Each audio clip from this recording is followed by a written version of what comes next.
કેમ છો અધિકારી મિત્રો? મજામાં? આપણે રાષ્ટ્રીય આવકનું ચેપ્ટર જોઈ ચૂક્યા છે. જો રાષ્ટ્રીય આવકની વાત કરું તો રાષ્ટ્રીય આવકમાં આપણે શું શું જોયા છે? તો રાષ્ટ્રીય આવકમાં આપણે જીડીપી પરફેક્ટ રીતે જોયું છે, ત્યારબાદ એનડીપી, ત્યારબાદ એનએનપી અને ત્યારબાદ જોયું છે આપણે જીએનપી અને લાસ્ટમાં જોયું છે આપણે રાષ્ટ્રીય આવક.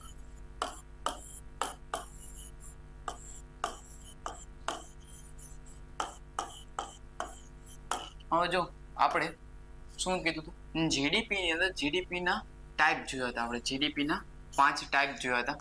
શું હતું? નોમિનલ જીડીપી, નોમિનલ જીડીપી, ત્યારબાદ જોયું હતું રિયલ જીડીપી, ત્યારબાદ જીડીપી એટ ફેક્ટર કોસ્ટ, ત્યારબાદ શું જોયું હતું? જીડીપી એટ માર્કેટ પ્રાઇસ અને લાસ્ટમાં જોયું હતું GDP base on purchasing power parity. આટલી વસ્તુ આપણે જોઈ ચૂક્યા હતા. આ બધી વસ્તુ તમને ખ્યાલ હશે. તેના આધારે આપણે જે પ્રીવિયસ યર્સ ક્વેશ્ચન છે કે જે યુપીએસસી જીપીએસસી ને ગૌણ સેવામાં પૂછાયેલા છે તેને આપણે તમારી સમક્ષ લઈને આવ્યો છું. તો એ આપણે ક્વેશ્ચન જોઈ લઈએ. આ વસ્તુ તમને ક્લિયર હશે.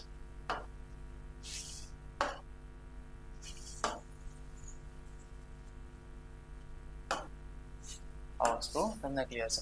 તો ફર્સ્ટ ક્વેશ્ચન છે, રાષ્ટ્રીય આવકની ગણતરી કોણ કરે છે? શું પૂછ્યું? રાષ્ટ્રીય આવકની ગણતરી કોણ કરે છે? તો આપણે શરૂઆતમાં તમને વાત કરી હતી તો શું હતું? તો કે સીએસઓ અને એનએસએસઓ 2019 પહેલા શું હતું? કાર્યરત હતું. ત્યારબાદ 2019માં આ બંનેને શું કરી દીધું? મર્જ કરી ને શું કરી દીધું?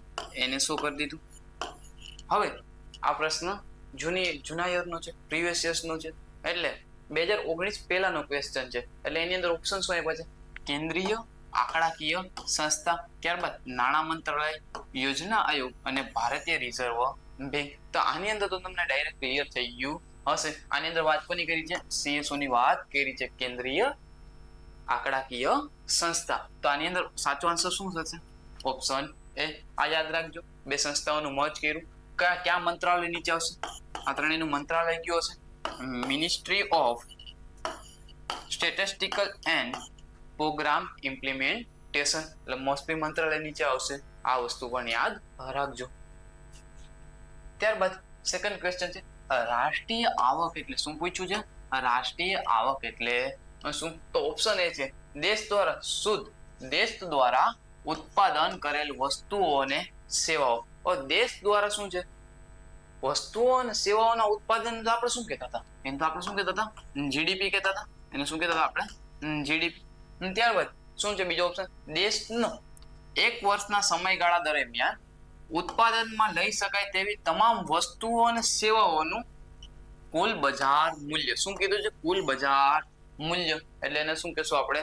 રાષ્ટ્રીય આવક કહેશું. શું કહેશે આને આપણે? રાષ્ટ્રીય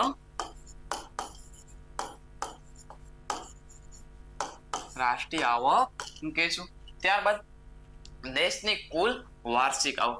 દેશની શું છે? કુલ વાર્ષિક આવક છે. જો કુલ છે એટલે શું પૂછ્યું? ગ્રોસ કીધું છે. શું કીધું છે? ગ્રોસ. તો શું છે? દેશની આવક કીધું છે. જો પાછું તો મેં તમને વાત કરેલી હતી, દેશની આવક તમને પૂછે, દેશની આવક પૂછે એટલે શું થશે? તે પબ્લિક ફિનાન્સ થશે. ભાઈ પબ્લિક શું કહે? દેશ પાસે જો કોઈ પણ વસ્તુ આવે તેને શું કહેશું આપણે? પબ્લિક ફિનાન્સ કહેશું. એટલે આ ઓપ્શન તો આવશે જ નહીં, એ પણ નહીં આવે. આપણે આન્સર તો આપી દીધો છે, ઓપ્શન બી. ત્યારબાદ ત્રીજો ક્વેશ્ચન છે, રાષ્ટ્રીય આવક શાનું કુલ મૂલ્ય દર્શાવતી વિભાવના છે? શું પૂછ્યું છે? રાષ્ટ્રીય આવક શાનું કુલ મૂલ્ય દર્શાવતી વિભાવના છે? તો એની ઓપ્શન છે રાષ્ટ્રીય પેદાશ, રાષ્ટ્રીય ખરીદી, રાષ્ટ્રીય માંગ કે રાષ્ટ્રીય વેચાણ. તો આની અંદર પણ તમને બધાને ક્લિયર હશે. શું આવશે? ઓપ્શન એ રાષ્ટ્રીય પેદાશ, કે આપણે પ્રોડક્શન કેટલું કરીએ છીએ એ આની અંદર આવશે. આ વસ્તુ તમને ક્લિયર હશે. જોઈએ ચાલુ ભાવે. શું કીધું? ચાલુ ભાવ એટલે કરંટ પ્રાઇસ. ચાલુ ભાવ એટલે કરંટ પ્રાઇસ એટલે કે વર્તમાન ભાવ હોય ગણવામાં આવતી રાષ્ટ્રીય આવકને શું કીધું છે? તમને શું પૂછ્યું છે? રાષ્ટ્રીય આવકની ગણતરી તમને શેમાં પૂછ્યું? કરંટ પ્રાઇસ આધારે પૂછી હતી. તો ઓપ્શનમાં શું આવશે? પેલું ઓપ્શન છે વાસ્તવિક રાષ્ટ્રીય આવક, ત્યારબાદ આવશે કુલ રાષ્ટ્રીય પેદાશ, ત્યારબાદ આવશે નાણાકીય રાષ્ટ્રીય આવક કે શુદ્ધ આંતરિક પેદાશ. તો આની અંદર ઓપ્શન શું આવશે? તો તમને બધાને શું કહે, પોઝ કરીને આન્સર આપજો. શું આવશે આની અંદર? ઓપ્શન આવશે વાસ્તવિક રાષ્ટ્રીય આવક. શું આવશે? વાસ્તવિક રાષ્ટ્રીય આવક. ત્યારબાદ નેક્સ્ટ ક્વેશ્ચન છે જે રાષ્ટ્રીય આવકની પાયાના વર્ષ, શું કીધું? બેઝ યર ની વાત કરી છે અહીંયા. પાયાના વર્ષના ભાવે એટલે કે સ્થિર ભાવે ગણવામાં આવે તેને શું કહેવામાં આવે છે? તે કયા પ્રકારની આવક કહેવાશે? જો બેઝ યર પૂછ્યું છે, શું પૂછ્યું છે? બેઝ યર પૂછેલું છે. તો આની અંદર ઓપ્શન શું આવશે? આની અંદર આન્સર આવશે વાસ્તવિક આવક. શું આવશે? વાસ્તવિક આવક. ત્યારબાદ જોવા જઈએ તો ક્વેશ્ચન છે વર્ષ દરમિયાન દેશના નાગરિકોએ ઉત્પન્ન કરેલી વસ્તુઓ. શું કીધું છે? વર્ષ દરમિયાન નાગરિકો દ્વારા. શું વાત કરી છે? જો નાગરિકો દ્વારા કીધું છે, લોકો દ્વારા કહેલું નથી. અને સેવાઓના નાણાકીય મૂલ્યમાંથી ઘસારો બાદ કરવાનો છે. શું ઘસારો બાદ કરવાનો? પછી જે શેષ નાણાકીય મૂલ્ય વધે તેને શું કહેવાય? તે તમને પૂછેલું છે. તો નાગરિકો આવે એટલે શું આવશે? નાગરિકો આવે એટલે શું આવશે? નેશનલ આવશે. નાગરિકો આવે એટલે શું આવશે? નેશનલ આવશે. જીએનપી પૂછ્યું તમને. શું પૂછ્યું? જીએનપી પૂછેલું છે. જીએનપી પૂછેલું છે તમને. તો હવે એમાંથી શું બાદ કરવાનું છે? ઘસારો બાદ કરવાનો છે. શું બાદ કરવાનું છે? ઘસારો બાદ કરવાનું છે. જો અહીંયા શું કે ગ્રોસ નેશનલ પ્રોડક્ટ પૂછ્યું છે, ગ્રોસ ડોમેસ્ટિક પ્રોડક્ટ પૂછેલું નથી. કારણ કે અહીં શું લખેલ છે? નાગરિકો લખેલ છે. લોકો હોત તો શું આવે? જીડીપી આવે. પરંતુ અહીં શું કીધું?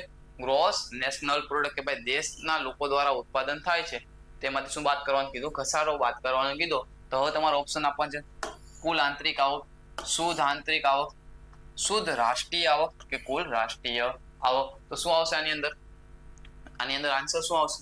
આની અંદર આવશે શુદ્ધ રાષ્ટ્રીય આવક. શું આવશે આની અંદર? શુદ્ધ રાષ્ટ્રીય આવક. શુદ્ધ શું કામ? કારણ કે એની અંદરથી ઘસારો આપણે બાદ કરી દીધો છે. શું? ઘસારો બાદ કરી દીધો છે. અહીં જો ઘસારો બાદ ના કર્યો હોત ને, આપણે ઘસારો બાદ ના કર્યો હોત તો શું થાય? તો કુલ રાષ્ટ્રીય આવક આવે. તો શું આવે? કુલ રાષ્ટ્રીય આવક આવે. કારણ આપણે ઘસારો બાદ કરી દીધો છે એટલે શું આવશે? શુદ્ધ. શું થઈ જશે? નેટ પ્રોડક્ટ થઈ જશે. શું થઈ જશે? નેટ પ્રોડક્ટ થઈ જશે. એટલે આન્સર શું આવશે? આન્સર આવશે સી. ત્યારબાદ માથાદીઠ આવક. આપણે શું કે લાસ્ટમાં કન્સેપ્ટ ભણેલા હતા, માથાદીઠ આવક એટલે શું? તો તમને ઓપ્શન આપેલ છે. માથાદીઠ આવક એટલે શું કીધું હતું તમને? કે ભાઈ રાષ્ટ્રીય આવક, રાષ્ટ્રીય આવક છેદમાં કુલ વસ્તી. આજ તમને વાત કરેલી હતી. તો અહીંયા શું કીધું છે? એકંદર રાષ્ટ્રીય આવક છેદમાં કુલ વસ્તી. ત્યારબાદ એકંદર ઘરેલું ઉત્પાદન છેદમાં કુલ વસ્તી. ત્યારબાદ છે ચોખ્ખી રાષ્ટ્રીય આવક છેદમાં કુલ વસ્તી. જ્યારે ઓપ્શન ડી છે ચોખ્ખું ઘરેલું ઉત્પાદન છેદમાં કુલ વસ્તી. તો આની અંદર ઓપ્શન શું આવશે? ઓપ્શન એ સાચો બનશે. એકંદર રાષ્ટ્રીય આવક છેદમાં શું કીધું છે? કુલ વસ્તી. અહીં તમને વાત કરેલી હતી ને, શું વાત કરેલી હતી? રાષ્ટ્રીય આવકના છેદમાં શું કરવાનું છે? કુલ વસ્તી કરવાની છે. ત્યારબાદ છે દેશના સાધનો દ્વારા ઉત્પન્ન થયેલ અંતિમ વસ્તુ. શું વાત કરી છે? અંતિમ વસ્તુના ઉત્પાદનના નાણાકીય મૂલ્ય કયા નામે ઓળખાય છે? શું કીધું છે? દેશના સાધનો દ્વારા. શું કીધું છે? અહીંયા તો એક વસ્તુ નોટ કરજો. દેશના સાધનો દ્વારા એટલે દેશની વસ્તુ શું કરવાની છે? ઉપયોગ કરવાની છે. એટલે શું થશે? આની અંદર ઓપ્શન શું આવશે? જો જીડીપી એટલે શું થશે? ભારત અને વિદેશ બંને આની અંદર કાઉન્ટ થઈ જશે. જ્યારે જીએનપી માં શું થશે? જીએનપી છે, જીએનપી એટલે શું થશે? કુલ ઘરેલું ઉત્પાદન થશે. શું થશે? કુલ ઘરેલું ઉત્પાદન. એટલે આન્સર શું આવશે? Option B. ત્યારબાદ એનડીપી શું કે છે? એનડીપી, એનડીપી એટલે કે જીડીપી માઇનસ ઘસારો કરો એટલે શું મળે તમને? એનડીપી મળે. એનએનપી માં શું હતું? એનએનપી ની અંદર આપણે 2 થી 3 વાક્ય લખેલા હતા. એનએનપી માં શું હોય? તો કે જીડીપી માઇનસ ઘસારો માઇનસ વિદેશમાંથી થતી કુલ આવક પ્લસ પ્લસ ભારતના લોકો જે વિદેશમાં જઈને આવક કરે છે તે શું લેશું આપણે પ્લસ લેશું. યાર આનું બીજું શું બનતું હતું, બીજું ફોર્મ્યુલા તો કે NDP minus x plus M. કારણ કે આપણે જીડીપી માઇનસ ડી કરીએ તો શું મળી જાય આપણે એનડીપી મળી જાય. આ વસ્તુ ક્લિયર હશે. આનો સાચો આન્સર શું થશે ઓપ્શન બી. ત્યારબાદ વાત કરીએ poverty and the British rule in India. Poverty and the British rule in India પુસ્તકના લેખક કોણ છે? આ પ્રશ્ન વારંવાર એકને એક પ્રશ્ન 2 થી 3 એક્ઝામમાં પૂછાયેલો છે. આની અંદર આન્સર શું આવશે? આની અંદર આન્સર આવશે દાદાભાઈ નવરોજી. શું આવશે આની અંદર ઓપ્શન? દાદાભાઈ નવરોજી. આ ફેક્ટ ડેટા છે અને તમારું શું કે 1 થી 2 વાર વાંચશો એટલે તમને યાદ રહી જશે. ત્યારબાદ વાત કરીએ ભારતીય રાષ્ટ્રીય આવકનું આંકલન કોણ કરે છે? રાષ્ટ્રીય આવકનું આંકલન પૂછ્યું છે. તમને 2 વસ્તુ ભણાવેલી હતી, 2 વસ્તુ ભણાવેલી. હાલ શું છે આ તમને બીજી વખત કહું છું. એનએસઓ છે. પેલા શું હતું સીએસઓ હતું અને એનએસએસઓ હતું. તો હવે શું કીધું છે? રાષ્ટ્રીય આવકની ગણના. જે પહેલો લેક્ચર જોજો એની અંદર શરૂઆતમાં શું કે આ ચાર્ટ બનાવીને તમને બતાવેલું છે. આ શું છે સીએસઓ? એ શું કરશે? આંકડાકીય માહિતી કરશે. શું? આંકડાકીય માહિતી. આંકડાકીય માહિતીની ગણના કોણ કરશે? સીએસઓ. જ્યારે એનએસએસઓ શું કરશે? એનએસએસઓ સામાજિક આંકડા. ક્યાં?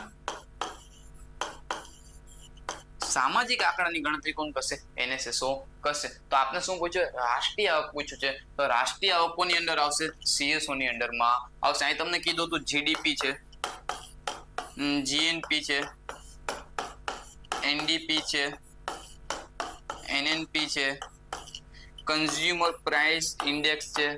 ત્યારબાદ રાષ્ટ્રીય આવક છે. આ બધું કોની અંદર આવશે? સીએસઓ ગણતું હતું. જ્યારે એનએસએસઓ શું કરે છે? એનએસએસઓ સામાજિક આંકડા, બેરોજગારી દર છે, સાક્ષરતા દર છે, એ બધું માતૃત્વ મૃત્યુઆંક છે, એ બધું કોણ ગણશે? એનએસએસઓ ગણશે. આ પ્રશ્ન જૂનો છે એટલે એની અંદર જો ઓપ્શનમાં આપણે એનએસઓ આપી ગયા, નેશનલ સ્ટેટિસ્ટિકલ ઓફિસ આપેલું નથી. આપને આન્સરમાં શું આપેલ છે? સીએસઓ આપેલું છે. એટલે આની અંદર આન્સર શું થશે? સીએસઓ. ત્યારબાદ છે ભારતમાં સૌપ્રથમ રાષ્ટ્રીય આવકની ગણતરી માટે સૌપ્રથમ કોણે પ્રયત્ન કર્યો હતો? શું કીધું? રાષ્ટ્રીય આવકની ગણતરી માટે સૌપ્રથમ પ્રયત્ન કોને કરેલો હતો?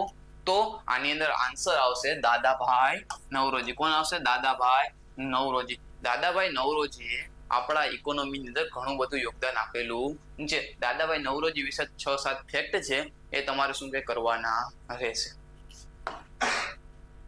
ત્યારબાદ એકંદર રાષ્ટ્રીય આવક એટલે કે જીએનપી. શું કીધું છે? જીએનપી ની ગણના વખતે નીચેનામાંથી કોની જરૂર પડતી નથી? શું કીધું છે?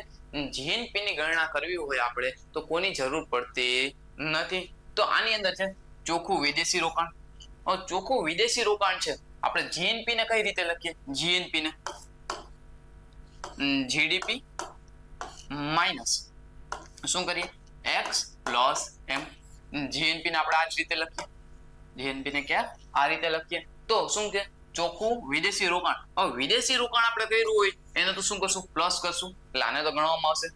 સરકાર દ્વારા માલની ખરીદી. હવે તમે શું કે વિદેશમાંથી શું કે કોઈ પણ માલની ગણતરી કરો, માલની ખરીદી કરો તો એની અંદર આવશે આ જીએનપી ની અંદર કાઉન્ટો થશે. પછી જો આની અંદર છે ખાનગી રોકાણ. ખાનગી રોકાણ છે ભારતની અંદર કોઈ વિદેશી કંપની પૂછું કે ભારતમાં રોકાણ કરે અથવા તો ભારતની કોઈ કંપની વિદેશની અંદર રોકાણ કરે તો એ જીએનપી ની અંદર તો કાઉન્ટ થશે. પરંતુ આની અંદર સાચો આન્સર શું થશે? આની અંદર સાચો આન્સર થશે નાગરિકોની માથાદીઠ આવકને આપણે જીએનપી માં ગણતા નથી. કે જીએનપી ની ગણતરી વખતે આપણે નાગરિકોની માથાદીઠ આવકને કાઉન્ટ કરતા નથી. ત્યારબાદ આઈએએસ ની એક્ઝામમાં પૂછાયેલો છે 2011-12 માં છે ત્યારે પૂછાયેલો પ્રશ્ન છે. નીચેનામાંથી શું કીધું છે? નીચેનામાંથી ક્યાં આર્થિક વિકાસના સૂચકાંકો છે? શું કીધું છે? આર્થિક વિકાસના સાચા સૂચકાંકો ક્યાં છે? તો એની અંદર આવશે શું છે real gross domestic product. Real gross domestic product છે એ યાદ રાખજો આની અંદર આવશે નહીં. અને ત્યારબાદ શું કીધું છે વાસ્તવિક માથાદીઠ આવક. શું કીધું છે રાષ્ટ્રીય માથાદીઠ આવક કે વાસ્તવિક માથાદીઠ આવક. તો તે શું આવશે આની અંદર આન્સરમાં શું પૂછ્યું છે આપણે આર્થિક વિકાસ. આર્થિક વિકાસ ક્યારે થયો કહેવાય? આર્થિક વિકાસ ત્યારે જ થયો કહેવાય કે લોકોની શું કે માથાદીઠ આવક વધે.